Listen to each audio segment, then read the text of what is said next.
नमस्कार। चलिए आज बात करते हैं पुरी के जगन्नाथ मंदिर की।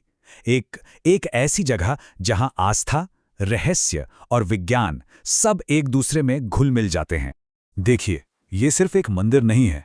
ये एक ऐसी जगह है जहां फिजिक्स के जाने माने नियम भी काम करना बंद कर देते हैं। मतलब यहाँ कुछ ऐसी घटनाएं होती हैं जो सच में हमारी समझ को चुनौती देती हैं। उदाहरण के लिए मंदिर का झंडा। जरा सोचिए, यह हमेशा हवा से उल्टी दिशा में क्यों लहराता है? मतलब ये कैसे हो सकता है? ये तो नेचर के एक बहुत ही बेसिक लॉ के खिलाफ है ना? और मंदिर की रसोई के बारे में क्या कहेंगे, जहां हर रोज 2 लाख लोगों तक के लिए प्रसाद बनता है। पर मजे की बात यह है कि खाना कभी कम नहीं पड़ता और ना ही कभी बर्बाद होता है। कमाल है। लेकिन इन सब बाहरी चमत्कारों से भी बड़ा एक और गहरा रहस्य है। यह रहस्य मंदिर के बिल्कुल अंदर, भगवान की मूर्ति के भीतर छिपा है। एक ऐसा भयानक रहस्य जिसकी हिफाजत हजारों सालों से हो रही है। और ये रहस्य है ब्रह्म पदार्थ का। जी हाँ, वही ब्रह्म पदार्थ जिसे भगवान कृष्ण का हृदय माना जाता है। तो ये ब्रह्म पदार्थ आखिर है क्या? इसका मतलब है दिव्य तत्व। ये एक पवित्र जीवित अवशेष माना जाता है और मान्यता ये है कि ये भगवान कृष्ण का वो दिल है जो कभी नष्ट नहीं हुआ और जो 5000 साल से भी ज्यादा समय से मौजूद है। आप सुनिए, हर 12 साल में एक बहुत ही गुप्त रस्म होती है जिसे नवकलेवर कहते हैं। इस दौरान पूरी शहर की बिजली काट दी जाती है, कंप्लीट ब्लैकआउट। जो मुख्य पुजारी होते हैं उनकी आंखों पर पट्टी बांधी जाती है और हाथों में मोटे दस्ताने पहना दिए जाते हैं और फिर उस घने अंधेरे में ब्रह्म पदार्थ को पुरानी मूर्ति से निकालकर नई मूर्ति में रखा जाता है।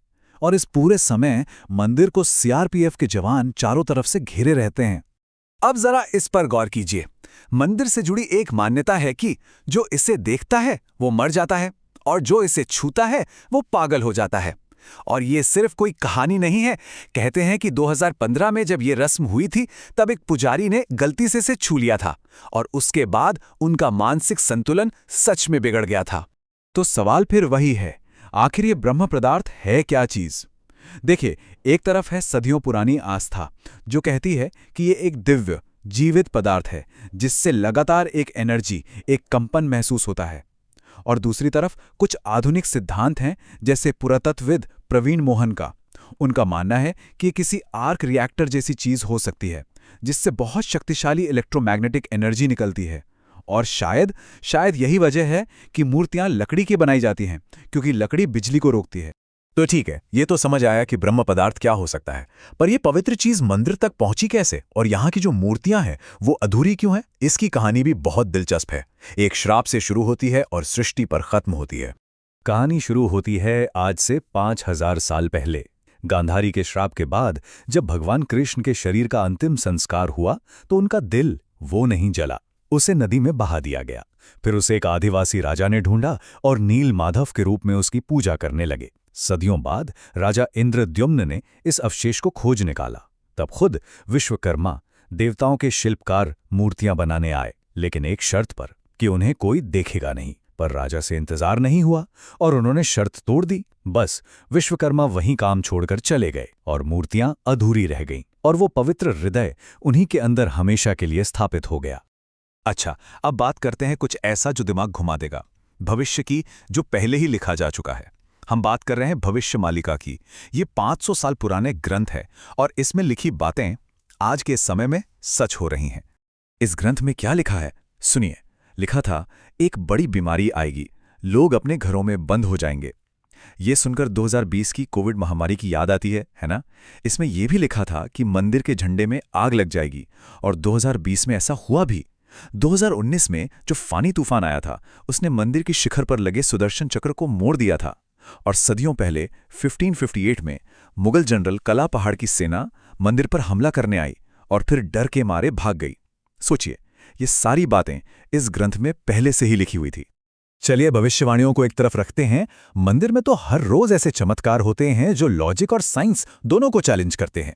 जैसे कि मंदिर के शिखर पर जो सुदर्शन चक्र लगा है, आप उसे किसी भी दिशा से देखिए, वो हमेशा आपकी तरफ ही मुड़ा हुआ दिखेगा। है ना कमाल की बात? और रसोई में जहां एक के ऊपर एक 7 बर्तन रखे होते हैं, वहां सबसे ऊपर वाले बर्तन में प्रसाद सबसे पहले पकता है। और तो और मंदिर के गुंबद के ऊपर से आज तक न कोई पक्षी उड़ा है, न कोई हवाई जहाज। और ये जैसे ही आप मंदिर के मुख्य दरवाजे के अंदर पहला कदम रखते हैं, समुद्र की लहरों की आवाज अचानक से बंद हो जाती है, बिल्कुल सन्नाटा। यहां तक कि अंदर जाने वाली 22 सीढ़ियों में से तीसरी सीढ़ी पर पैर रखना मना है, उसे यमशिला यानी यमलोक का दरवाजा माना जाता है। और ये नंबर देखिए, 800। पूरे 800 सालों से इस मंदिर का झंडा हर रोज बिना एक भी दिन चूके बदला जाता है। और मान्यता ये है कि अगर किसी भी दिन ये रस्म टूट गई तो मंदिर अगले 18 सालों के लिए बंद हो जाएगा। तो यहां आकर ना एक स्थानीय कहावत बिल्कुल सच लगने लगती है कि जब विज्ञान खामोश हो जाता है तब आस्था बोलना शुरू करती है।